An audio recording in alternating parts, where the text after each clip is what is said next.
Mas eu quero começar a nossa reflexão de hoje. Já convido você para pegar a sua Bíblia ou ligar a sua Bíblia, especialmente hoje. Quero que você pegue o bloquinho de notas, porque tem algumas coisas que nós vamos conversar. Quero pedir que você anote. Então, por favor, ou pegue a sua Bíblia ou ligue a sua Bíblia e vamos conversar um pouco. E eu coloco essa imagem aqui, a imagem de um relógio, e a pergunta que eu quero fazer para você é essa, ou vocês que estão aí do outro lado, alguém aí tem tempo? Alguns de vocês aí têm tempo? Pessoal, deixa eu falar com vocês como é que está a minha rotina, ela está muito engraçada. Se alguém falou que quarentena é sinônimo de férias, pelo amor de Deus, me diga quem é essa pessoa, porque eu preciso ter uma conversa com ela. Quarentena não é período de férias. Eu tenho duas filhas, uma de 11 anos e uma de 9. Uma está no 6º ano e a outra no 4º ano. E tanto a Aline quanto eu, nós nos descobrimos nos últimos dias professores de todas as matérias possíveis. Então, antes que a gente só fazia dever de casa, agora a gente está tendo que ensinar a matéria e revisar conteúdo, e está muito engraçado e muito interessante. E isso já toma um grande pedaço do dia. Além disso, nós precisamos lidar com todas as demandas da casa, que já são naturais, mas quando a maioria das pessoas costuma ficar em casa, você já sabe que a pia nunca para limpa, né? Não é assim que é a casa da gente? A pia nunca para limpa. Quando você termina de limpar todas as coisas, sempre tem um filho de Adão, um pecador, que chega lá e suja aquele negócio todo e larga lá. Aí quando você sai, você volta e você olha e fala, meu Deus do céu, esse negócio não para limpo.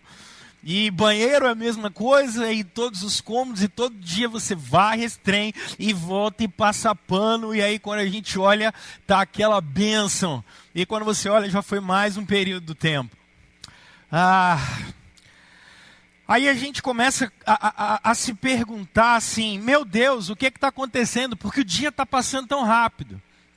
Agora se lembrem, por favor, que quando a gente estava na ativa, pegando o ônibus todos os dias, no carro todos os dias, no trânsito todos os dias, tendo que fazer as 44 horas semanais ou um pouco mais do nosso serviço, percebe, gente, que a gente também reclamava que não tinha tempo. Porque, na verdade, a questão toda não é o tempo, a questão toda é como a gente se administra. Percebam, isso eu estou falando porque como tenho crianças em casa e estou numa outra fase da vida, e como eu sou pastor também, as demandas acabaram aumentando mais nesse período, então talvez eu não seja um paradigma tão interessante para alguns, mas muitos nesse período conseguiram ficar enjoados do telefone. Eu olhei alguns posts nos últimos dias nas redes sociais e um me chamou muito a atenção, de uma pessoa que falou bem assim, gente, eu nunca pensei que eu ia ficar tão enjoado de celular tão rápido. Porque como nós já estamos na 2ª, 3ª semana de quarentena dentro de casa, a gente começa, a adrenalina estava tão acelerada que a gente queria saber tanta notícia, a gente mexeu tanto no celular que a gente já não aguenta mais. Se eu chegar para você e falar bem assim, olha, está na hora de você assistir a sua série preferida. Você e alguns de vocês já assistiram o Netflix inteiro. A plataforma de streaming não aguenta mais vocês. Você já viu todos os filmes que você poderia ver, e isso só deu 3 semanas. E interessante, parece que o tempo não passa. Porque a grande questão é que nós sempre temos um problema aqui, esse probleminha é da nossa geração especialmente.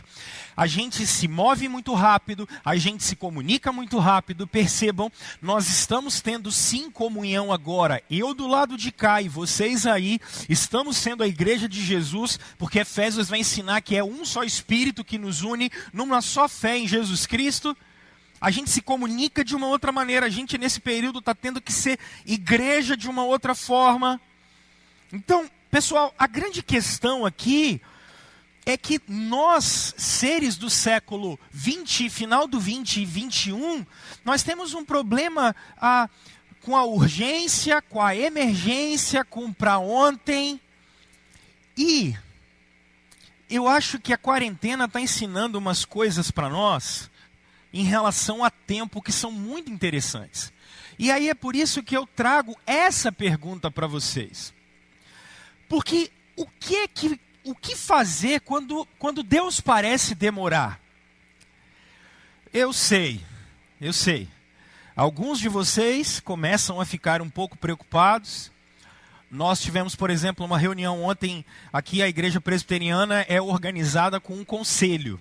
Então são presbíteros com pastores. Então ontem nós fizemos uma reunião por videoconferência. E depois de termos um período de oração e podermos dividir, um dos irmãos falando bem assim: pessoal, muita gente possivelmente vai ficar desempregada. E eu tenho contato, as pessoas falando, eu tenho contato com pessoas da periferia e especialmente autônomos, e a situação não vai ficar boa. Porque na cabeça de algumas pessoas assim, o que é que acontece? Se a quarentena demorar, parece que quem tem fome tem pressa. Não é isso que a gente aprendeu lá atrás? Então, Deus, passa logo a quarentena. Deus, traz logo uma cura. Deus, resolve esse negócio logo. Deus, por que vai demorar tanto? Deus, o que acontece? Por que demora tanto? Não há esse período da vida da gente, talvez, e pode acontecer de termos pessoas próximas a nós que ficarão doentes ou não, a gente não sabe, não dá para prever nada ainda. Deus, essa expectativa de que vai acontecer alguma coisa com a gente ou não, como é que a gente vai ficar? Funcionários públicos, será que a gente vai ter uma redução de carga de trabalho, também carga salarial? Deus, o que vai acontecer? Deus, o que vai acontecer com o sistema de saúde? Deus, dá para resolver esse negócio logo? É porque às vezes parece, né, gente, que Deus demora. Parece que Deus demora. E em períodos de quarentena, uma das coisas que nós estamos precisando entender é essa relação de Deus com o tempo e de Deus com as nossas vidas. Fazendo esse início, eu quero que você abra, por favor, a sua Bíblia. E aí mesmo, eu quero fazer um estudo com vocês do livro do Êxodo, no capítulo 13. E eu quero ler com vocês dos versos 17 ao verso 22. Livro do Êxodo, capítulo 13, dos versos 17 ao verso 22. Eu quero fazer uma reflexão, acho que assim, muito interessante aqui. E tentar, talvez, trazer alguns princípios do caráter de Deus, trazer algumas características de Deus que vão resolver e nos ajudar a pelo menos compreender, a lidar com esse princípio de ansiedade que a gente tem, quando às vezes parece que Deus demora. Então, observe o livro do Êxodo, no capítulo 13, a partir do verso 17. A palavra de Deus diz o seguinte: quando o faraó deixou sair o povo, Deus não o guiou pela rota da terra dos filisteus. Agora preste atenção depois da vírgula. Embora este fosse o caminho mais curto. Embora esse caminho fosse o caminho mais curto, Deus disse: se eles se defrontarem com a guerra, se talvez eles se arrependam e voltem para o Egito. Assim, o Senhor fez o povo dar a volta pelo deserto, seguindo o caminho que leva ao Mar Vermelho. Os israelitas saíram do Egito preparados para lutar. Verso seguinte: Moisés levou os ossos de José, porque José havia feito os filhos de Israel prestarem um juramento, quando disse: Deus certamente virá em auxílio de vocês. Levem então os meus ossos daqui. Os israelitas partiram de Sucote e acamparam em Etã, junto ao deserto. Durante o dia, o Senhor ia diante deles, numa coluna de nuvem, para guiá-los no caminho. E de noite, numa coluna de fogo, para iluminá-los. E assim podiam caminhar de dia e de noite. A coluna de nuvem não se afastava do povo de dia, nem a coluna de fogo de noite.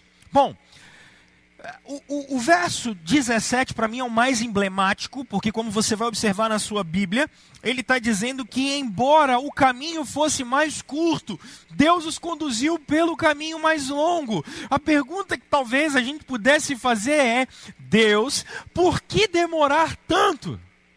Deus, por que o caminho mais longo? Preste atenção, pessoal, e eu trago aqui, botei até um fundinho branco para você olhar. Os israelitas moraram durante praticamente 430 anos aqui na terra de Gósen, ao norte do Egito. Para chegarem até Canaã, eles deveriam percorrer pelo mar cerca de 320 quilômetros, algo que alguns milhões de pessoas, mesmo caminhando com os animais, eles fariam esses 320 quilômetros em alguma coisa em torno de um mês. Mas você e eu, que já estamos praticamente 4.000 anos depois, sabemos que ao invés desses 320 quilômetros, o Senhor os conduziu pelo Mar Vermelho a sul do Sinai, e lá, um caminho que poderia ser feito em 30 dias, demorou só 40 anos. A pergunta é: Deus, por que isso? Por que demorar tanto? E eu quero conversar com vocês sobre duas características do Senhor que podem nos ajudar nesse momento que estamos passando e que a Escritura nos trabalha e nos traz de uma maneira muito simbólica, prática e fácil de compreender, e que a Escritura nos mostra de uma maneira muito grandiosa. Percebam, em primeiro lugar, pessoal, que algo que é necessário ser reconhecido, e os versos 17 e 18 deixam isso de uma maneira muito clara, é reconhecer a soberania de Deus. Pastor, agora você me fala alguma coisa mais fácil. Gente, por favor, observem o que está acontecendo. Eles estavam escravizados por Faraó. Êxodo capítulo 1 e 2 dizem que o povo de Deus estava escravizado no Egito, e por causa, Êxodo 3, do sofrimento tão grande, Deus ouviu a oração deles, e foi resgatá-los. E aí, eu preciso fazer uma pausa para tentar te explicar uma coisa. Eu sei que eu já falei isso com vocês antes, mas vale a pena a gente reforçar esse conceito. Talvez você diga assim: pastor, eu sei, mas é Brasil, é 2020, sabe? Não é Faraó, é Covid-19. Pastor, não é Israel, sabe? É o Mandetta e o Bolsonaro e é o Casagrande. Olha só, a Bíblia não é um livro só à toa. Primeira coisa, lembrem-se disso. Deus não tem mais de um povo, ok? Deus só tem um povo na terra. Não, todos não são povo de Deus, isso é fato. A todos quanto receberam, deu-lhes o poder de serem feitos filhos de Deus. Deus só tem um povo nessa terra. A grande questão é que em Gênesis capítulo 10, das 70 nações que haviam, Deus escolheu formar uma nação que era dele. Que nação é essa? O Israel de Deus, o príncipe de Deus. Êxodo capítulo 4, o primogênito de Deus, o primeiro filho de Deus. Só que esse Israel do Antigo Testamento, ele tem o ápice em Cristo, quando Cristo, a Escritura diz, que todo povo, toda tribo, toda língua e toda nação deveriam conhecer o único Deus Salvador. A igreja é o Israel de Deus. Então Deus não tem pacto com o brasileiro, Deus não tem pacto com o americano, Deus não tem pacto com o chinês, nem com o francês, Deus não tem pacto com nação nenhuma, Deus tem pacto com aqueles que estão pactuados com Jesus Cristo e foram ungidos pelo seu Espírito. Isso é 1 de João capítulo 2, dos versos 20 e 27. O que eu quero mostrar para vocês é que essa história é a nossa história. É a história do povo de Deus. E se eles viveram isso nesse princípio e isso está registrado pelo Espírito Santo, é porque esses princípios são importantes para nós. A grande questão aqui é que o verso 17 diz que Deus não guiou. Quem está libertando Israel? O Senhor. Quem está e quem já tinha jogado as pragas sobre o Egito é o Senhor. E quem é que está guiando o povo? É o Senhor, Ele é soberano. Ele não só formou essa nação, como Ele dá o destino. E Ele guia essa nação. E isso, pessoal, a gente não pode esquecer. Porque o nosso Senhor, quem nos formou foi Ele. O Salmo 139 deixa isso muito claro. Foi o Senhor quem nos formou. O Davi começa escrevendo isso de uma maneira fantástica. Ele diz: Senhor, Tu me sondas e o Senhor me conhece. E a expressão de sondar ali é calcar o coração. Senhor, o Senhor tem o meu coração nas suas mãos. O Senhor pode pisar no meu coração, porque nem eu me conheço tão bem quanto o Senhor. Se vocês creram em Jesus Cristo, vocês são povo de Deus, nasceram dele. Foram criados por Ele, Ele é soberano. Por que a gente está vivendo esse momento histórico? A gente está vivendo esse momento histórico única e exclusivamente por causa da soberania do Senhor. Ele não perdeu o controle de nada. Mas pastor, meu comércio está fechado, tem 2 semanas, o Senhor não perdeu o controle sobre isso. Pastor, já tem mais de 3 semanas que eu não tenho serviço, ninguém liga, meu telefone não toca, eu já não sei o que eu vou fazer. Deixa eu te dizer uma coisa, o Senhor é soberano, inclusive, sobre esse momento da sua vida. Pastor, daqui a pouco o recurso vai acabar, eu não sei o que eu vou fazer. Eu sei, é o Senhor quem está guiando a gente até aqui. Existe um Deus soberano, quem está guiando eles pelo caminho mais longo é o Senhor. Agora, você pode fazer a seguinte pergunta: pastor, por quê? E aí, a resposta que o texto bíblico vai dizer é essa. Se você abrir a sua Bíblia em Josué, do capítulo 13, verso 3, você vai observar que os filisteus, e Josué está 40 anos depois desse texto que está sendo escrito aqui. Em Josué, no capítulo 13, verso 3, você vai observar que os filisteus tinham 5 cidades que eram simplesmente intransponíveis. Israel, saindo do Egito, se encontra essas 5 cidades que Josué teve que enfrentar 40 anos depois. O texto bíblico está nos dizendo que o desafio era tão grande, porque o verso 17 diz: se eles se defrontarem com guerra, talvez se arrependam e voltem para o Egito. O Senhor conhece o tamanho de todos os desafios.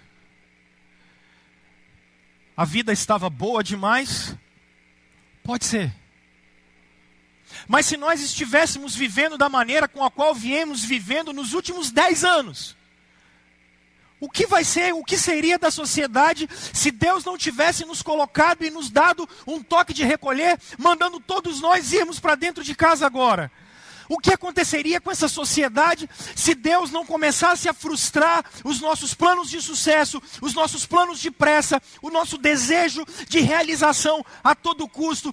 Se Deus não tivesse nos colocado para dentro de casa agora, o que seria dos reis da terra? Nós não sabemos o que aconteceria. Mas há um Deus que conduz a história e olha para dentro da sua casa. Se você continuasse vivendo no ritmo que estava vivendo, a pergunta que eu te faço: o que te espera lá na frente? O Senhor conhece o tamanho dos desafios. Ele sabe o que é melhor para mim e para você. E se agora Ele quer que fiquemos em casa, se agora Ele quer que a gente invista na nossa família, que a gente invista às vezes no período e no tempo com Ele, se Ele quer que a gente invista nessa qualidade, o Senhor sabe o tamanho dos desafios. Israel não conseguiria vencer essas 5 cidades, que depois eles venceram. Israel não conseguiria vencer. Deus sabe o tamanho dos desafios. E aí vem algo muito interessante. O apóstolo Paulo nos escreve dizendo que não existe, gente, não existe. Não existe nenhuma provação que seja maior do que a gente possa suportar. Por quê? Porque Deus é Senhor de todas as provas. Deus é Senhor da minha e da sua vida agora. Reconheça a soberania de Deus. Ele é digno de adoração. Ele é digno de serviço. Ele é digno de louvor. Mas acima de tudo, que aí eu acho que isso é interessante, porque a nossa responsabilidade de maneira nenhuma é diminuída por causa do fato de nós sermos guiados pela soberania do Senhor. O verso 18 diz que os israelitas saíram do Egito preparados para lutar.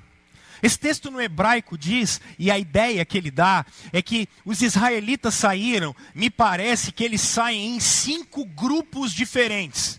Aqui, pode ser que o povo está dividido em 5 hordas diferentes, ou a ideia pode ser também que eles saem numa forma de esquadra com 5 formas de ataque diferentes. Porque ainda que Deus seja soberano e conduza a nossa história, esse povo sabe que tem que lutar.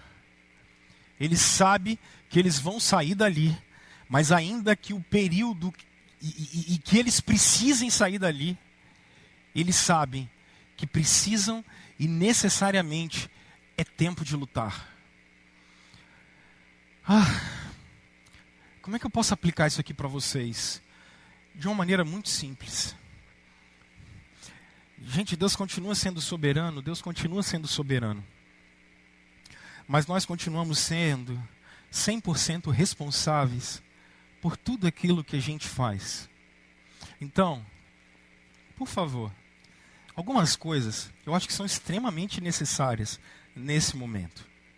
Primeiro, se é um tempo que nós sabemos que é um período de deserto que vamos passar, e o que espera Israel aqui é um período de deserto, o caminho é mais longo, é um período de deserto. Deserto é tempo de poupar. Deserto é tempo de poupar. Pastor, o que você quer dizer com isso? Gente,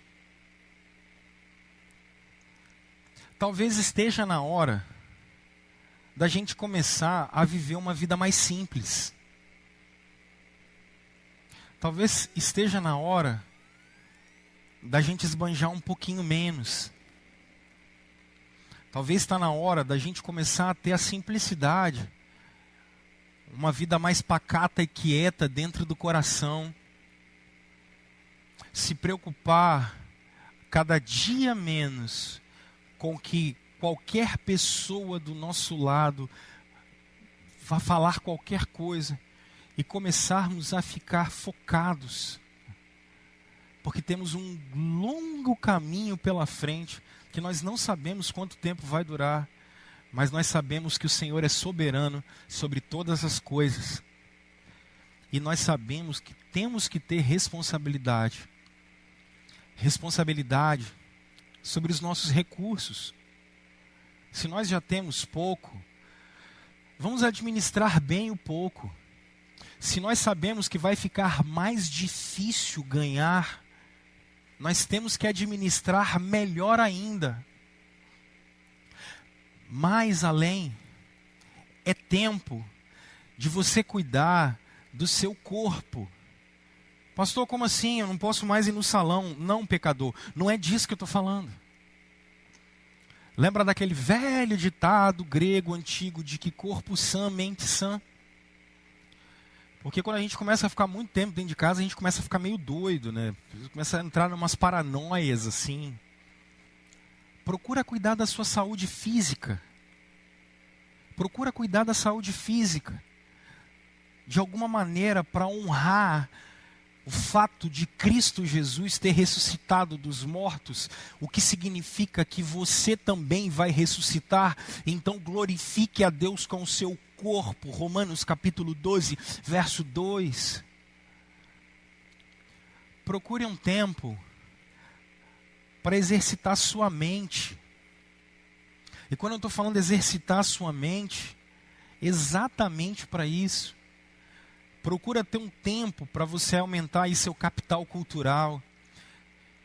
Gasta um tempo durante o dia lendo boas coisas, ouvindo boa música, tendo boas conversas, sadias conversas, assistindo bons filmes, e não só comédia pastelão americana, mas assistindo boas coisas. Só para vocês terem uma ideia, pessoal.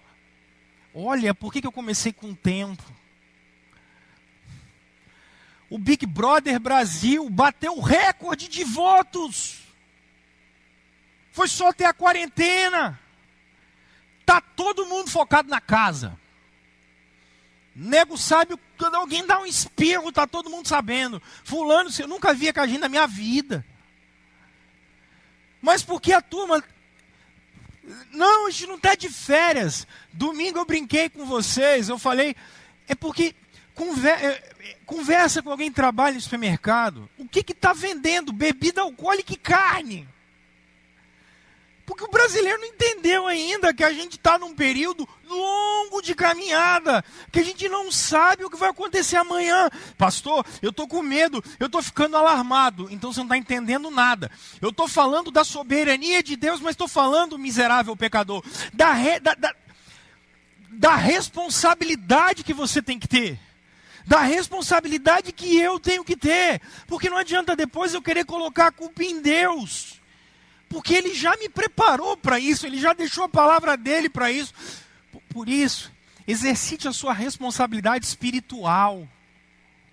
Espiritual. Aproveita que agora você não tem que acordar correndo de manhã, porque muitos de vocês estão fazendo home office. Então você pode sim ter um tempo com o Senhor. Você pode sim. O povo saiu preparado para lutar. O povo sabe da responsabilidade que tem. Faraó estava atrás deles. O mar vai se abrir, mas eles estão preparados. Não quer dizer que eles não vão estar preparados. E quando eles atravessam o mar, eles têm que enfrentar malequitas depois. Então preste atenção nisso. A sua responsabilidade agora como pai, como mãe, como filho. Especialmente a sua realidade, a sua responsabilidade como cidadão. Conversei com vocês semana passada, é tempo de solidariedade.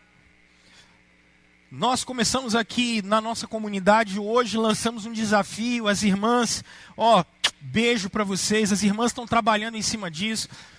Lançamos o desafio de fazermos 1000 máscaras, para a gente doar.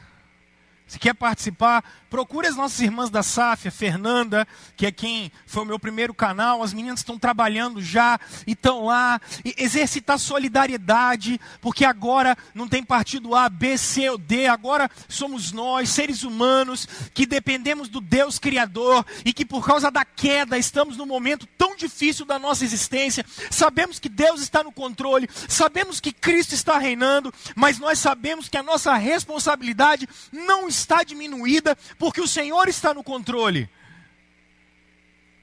Uma segunda coisa que eu quero falar com vocês, além de, por favor, reconhecerem a soberania do Senhor, que significa, sabendo que Ele sabe de todos os desafios que temos que passar, está no controle de todos os desafios, e sabedores de que por isso precisamos ser responsáveis, eu quero falar com vocês, que é para nós descansarmos na providência. Essa é uma segunda característica do Senhor. Se por um lado Ele é soberano, por outro lado Ele é provedor. Pastor, O que é que o Senhor quer dizer com isso? Os versos 20 a 22 são claros, porque o texto bíblico diz: os israelitas partiram de Sucote e acamparam em Etã, junto ao deserto. Ok? Durante o dia, isso aqui é magnífico, gente. Durante o dia, verso 21, o Senhor ia adiante deles, numa coluna de nuvem, para guiá-los no caminho. De noite, numa coluna de fogo, para iluminá-los, e assim podiam caminhar de dia e de noite. A coluna de nuvem não se afastava do povo de dia, nem a coluna de fogo à noite. Ei, vai para a praia, aqui no Espírito Santo, se você é daqui, vai dar um pulo ali em Camburi, vai na Praia da Costa. Meio-dia, bem com aquele solzinho bonitinho. E fica lá, sem bronzeador. Na época não tinha cenoura e bronze, né? Sem sandal. Olha o que aparece para essa gente andar no meio do deserto. Uma coluna, uma nuvem. Mas à noite os desertos são extremamente frios. E o que aparece à noite, na escuridão e no frio do deserto? Uma coluna de fogo para guiar o povo. Se durante o dia eles tinham uma nuvem para protegê-los do sol e para guiar o caminho para onde eles têm que ir, para a terra prometida, a qual Deus havia prometido para Abraão, Isaque e Jacó, à noite tem uma coluna de fogo que vai levar essa turma e vai guiar essa turma no meio de um deserto, sem GPS, sem bússola, sem Google Maps, sem Waze, sem nada desse negócio. Isso é um Deus provedor. Esse é um Deus que não deixa nada faltar para o seu povo. Agora preste atenção, Deus não mima o seu povo. Deus não mima seu povo. Deus cuida do seu povo. Vocês que já tiveram filhos sabem que vocês não fazem tudo o que seus filhos querem, mas vocês fazem tudo o que eles precisam para se tornar adultos suficientes e para que eles possam caminhar. Esse é o nosso Pai. Ele não faz o que a gente quer, mas Ele faz o que a gente precisa. Preste atenção. Agora, quando é que Deus providencia? Quando é que Deus cuida? Isso é fantástico. É de dia e é de noite, em todo o tempo.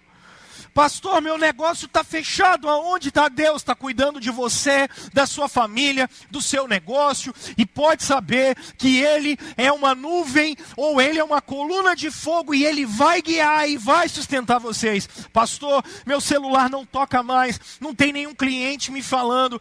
Eu não tiro nenhum pedido aqui. Já tem 2, 3, 4 semanas, pastor. O que vai acontecer? Essa crise vai durar. Aonde Deus está? Deus está numa nuvem cobrindo você. Deus vai estar diante de você. Deus vai guiar a mim e a você. E ainda que a gente não tenha meio pedido, nada vai faltar daquilo que seja necessário para nós vivermos. E não para a gente ser mimado. E isso está deixando um monte de gente em parafuso. Porque o Deus que criaram, inclusive em igrejas evangélicas, é um Deus que a gente determina e Ele faz. Ei, não é assim. O cuidado de Deus é em todo tempo. Mas preste atenção, porque o cuidado de Deus é em todo lugar. Onde Deus estava com eles. O verso 21 deixa isso muito claro, para guiá-los no caminho. Aonde que Deus está? Em todo lugar enquanto eles caminhavam. Mas vamos mais, meus irmãos. Quando nós chegamos, e a gente precisa pensar nisso, por que Deus os protegia e por que Deus os guiava? Eu quero levar vocês aqui, já caminhando para o final, pensando na soberania e na providência de Deus em todo tempo e em todo lugar. Agora, entendam, gente, o compromisso que Deus tem é com o propósito dele, o compromisso do Senhor é com a glória dele, o compromisso do Senhor é em resgatar a criação através de Jesus Cristo. O compromisso do Senhor é a nova Jerusalém que desce do céu, e não a sua realização, não a minha felicidade. É para cumprir o propósito do Senhor. E aqui, eu quero que você viaje comigo um pouco na Escritura, por isso que eu pedi você para pegar a Bíblia. Se você chegar em Êxodo, no capítulo 40, você vai observar algo magnífico, porque o texto bíblico vai dizer algo incrível para nós. No verso 36, o texto diz assim: sempre que a nuvem se erguia sobre o tabernáculo, porque depois, quando eles passaram por esse período, o faraó foi derrotado. Moisés chega em Êxodo no Sinai, ele recebe as tábuas, recebe a lei, e agora o povo vai caminhar, e um tabernáculo, um templo vai ser erguido, e era nesse templo que Deus habitava no meio do povo. Isso é interessantíssimo, porque não somos nós que chegamos até o Deus Criador, mas é o Senhor que vem até nós. E Ele vem até o povo dele através do tabernáculo, que era o lugar em que a glória dele habitava no meio do povo. Sempre que a nuvem se erguia sobre o tabernáculo, os israelitas seguiam viagem. Mas se a nuvem não se erguia, eles não prosseguiam. Só partiam no dia em que ela se erguia. De dia, a nuvem do Senhor ficava sobre o tabernáculo, e de noite havia fogo na nuvem, à vista de toda a nação de Israel, em todas as suas viagens. Deus habitava no meio do seu povo, numa coluna, em cima do templo, onde a glória de Deus estava. A glória de Deus é o que Deus é a manifestação da presença do Senhor. O Senhor estava no meio do seu povo através de um templo, e em cima desse templo, essa mesma coluna de fogo, essa mesma nuvem estava lá. Agora olha que engraçado. Se você andar um pouco mais na sua Bíblia, você percebe algo incrível também, porque quando nós chegamos no livro de Números, no capítulo 2, vocês observam exatamente essa foto que está aqui para vocês. A primeira coisa é o tabernáculo onde Deus habitava, em uma nuvem em cima, que é a presença de Deus. Em volta dessa nuvem ficavam as 12 tribos. 3 ao norte, 3 ao sul, 3 a leste, 3 a oeste. No meio das tribos, ficava a tribo dos levitas, aqueles que eram os responsáveis por levar o povo até Deus. E eles ficavam em volta do tabernáculo. Eles acampavam em volta do tabernáculo.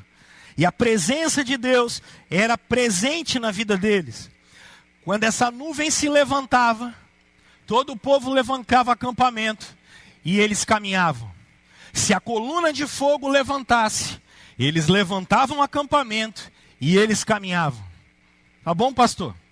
2020, os templos estão fechados, não existe tabernáculo, nós não somos tribo nenhuma. Calma, acho que a beleza do Evangelho está aqui.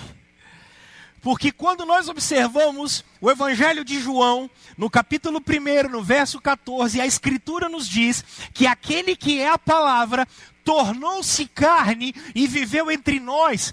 Vimos a sua nuvem, vimos a sua glória, a glória como do Pai, cheio de graça e de verdade. O verbo grego para tornar-se carne é o verbo tabernáculo. Jesus é o tabernáculo de Deus no meio do povo.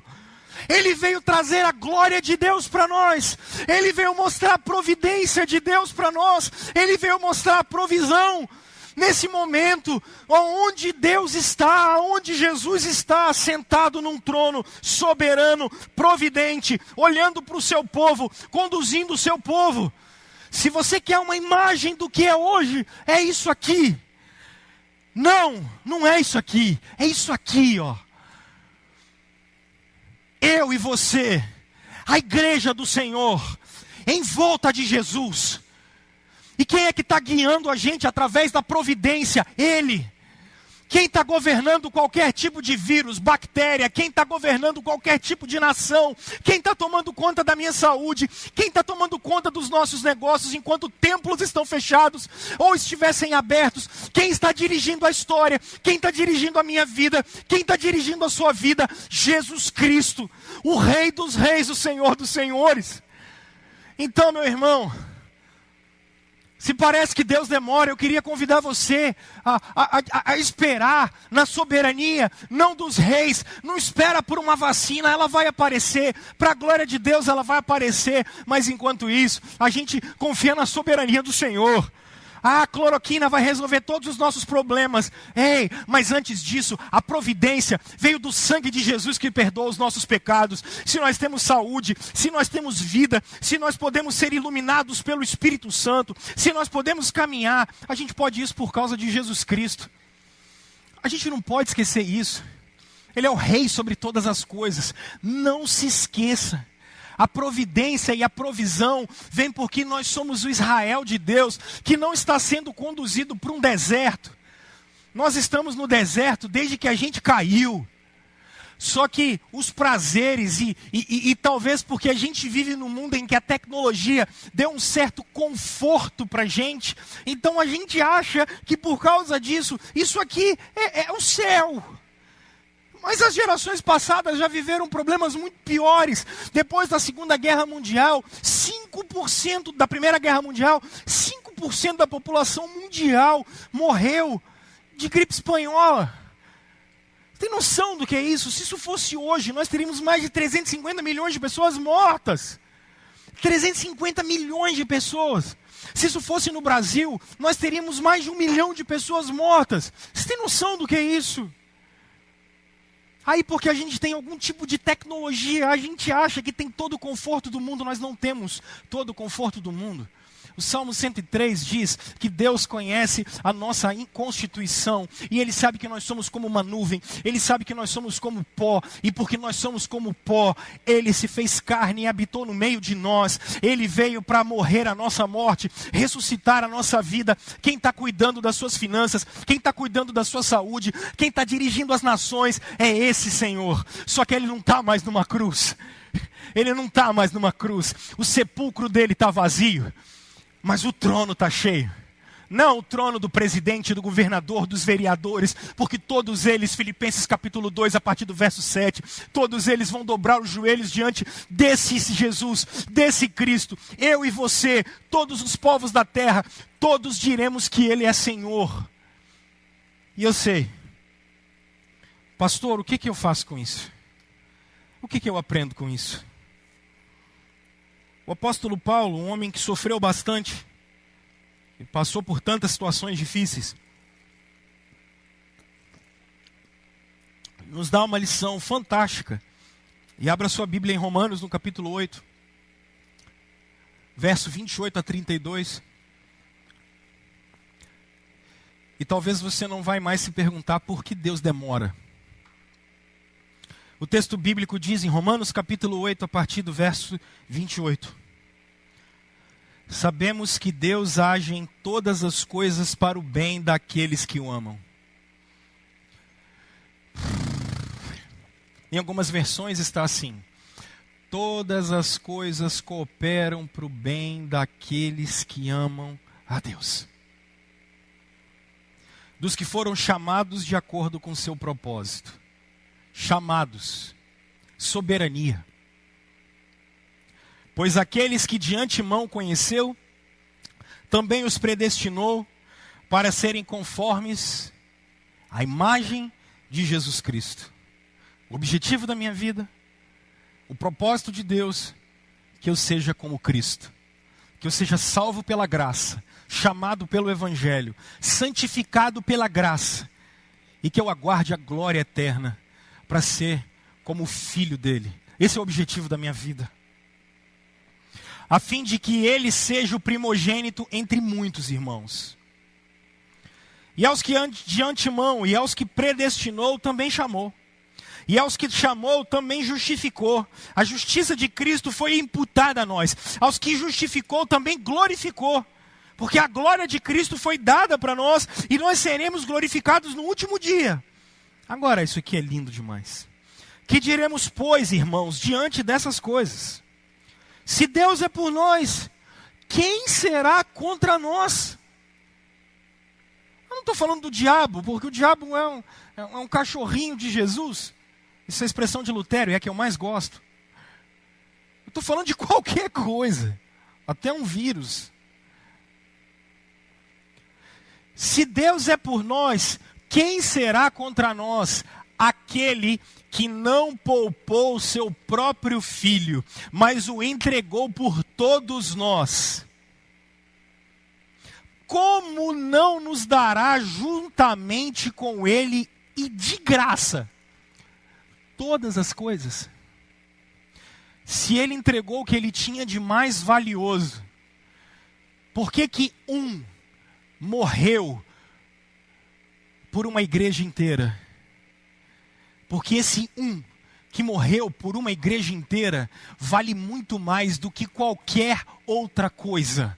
Porque um morreu e ressuscitou por toda a criação. Porque ele vale mais do que qualquer coisa criada. Porque ele vale mais do que todo o universo com todas as pessoas juntas, porque ele é o próprio Deus encarnado. E se Deus mandou o seu próprio filho, o Deus encarnado, o que ele não vai fazer pelo seu povo? O que é que você leva para casa aí? Ou o que você aprende com isso? Por favor, anote isso no seu coração. Primeiro no bloco de notas, depois no seu coração. Você e eu, por causa de Jesus, somos filhos amados de Deus. Filhos amados. Então, é tempo da gente reconhecer o Senhor em todos os nossos caminhos. Você não é fruto de um acaso. Mas agora, converse com você mesmo, com o seu coração. Convide Jesus para essa conversa, para que eu e você a gente possa descansar na providência de Deus. Você e eu, em Jesus, somos filhos amados. Descanse na providência do Senhor. Descanse na soberania do Senhor. Nós não vamos conseguir aumentar nenhum dia na nossa vida. Olhe para a glória. Olhe para Cristo. Nós nascemos de novo por causa de nosso Senhor Jesus Cristo. Que esse mesmo Jesus te abençoe hoje e sempre. Quero orar com você, quero orar por você e por todos nesse momento. Aonde você está, feche os seus olhos e vamos ter um minuto de oração e já vamos terminar. Pai, em nome de Jesus agradecemos ao Senhor pela graça de sermos seus filhos, de pertencermos ao Senhor. Agradecemos ao Senhor porque foi da vontade do Senhor nos criar. Foi da vontade do Senhor nos guiar, nos conduzir pelos seus caminhos. Senhor, confessamos que nada está fora do seu controle. Tudo e todos estão diante do Senhor nesse momento.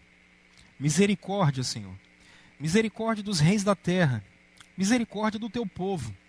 Misericórdia, Senhor, daqueles que estão trabalhando nesse momento, no momento, especialmente o pessoal que trabalha na área da saúde.